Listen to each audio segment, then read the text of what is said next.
काय हो, मुलांसाठी टिफिन बनवायचा पण भाजीला तर काहीच नाही, तर व्हिडिओ स्किप न करता पूर्ण नक्की बघा. अगदी 5 मिनिटात झटपट हा पदार्थ आपला तयार होतो. तर त्यासाठी काय करायचं, एक कणिकचा गोळा घ्यायचा, त्यानंतर छान अशी चपाती लाटून घ्यायची. आता त्यावरती आपल्याला थोडेसे मसाले सुद्धा टाकून घ्यायचे बरं का, जसे की मिरची पावडर, हळद, चवीनुसार मीठ, धनिया पावडर आणि गरम मसाला आणि थोडंसं तेल टाकून छान असे पसरवून घ्यायचे. तर चॅनलवरती आता कोणी नवीन असेल तर पटकन सबस्क्राईब करून घ्या. अशाच नवनवीन रेसिपीसाठी एक लाईक सुद्धा करा.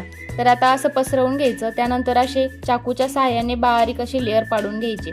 त्यानंतर आपल्याला आता थोडंसं याच्यावरती पीठ भुरभुरवायचं. त्यानंतर आता हे असं लेअर जमा करून त्याचा गोल असा गोळा बनवून घ्यायचा. खूप छान लेअर पडतात. एकदा तुम्ही सुद्धा या पद्धतीने हा पराठा नक्कीच ट्राय करून बघा. आता छान असा लाटून छान असा खरपूस भाजून घ्यायचा आहे. मुलांना तर खूपच आवडतो. एकदा नक्कीच ट्राय करा. लहानांना काय तर मोठ्यांना सुद्धा हा पराठा खूपच आवडतो. हे सुद्धा या पद्धतीने नक्कीच करून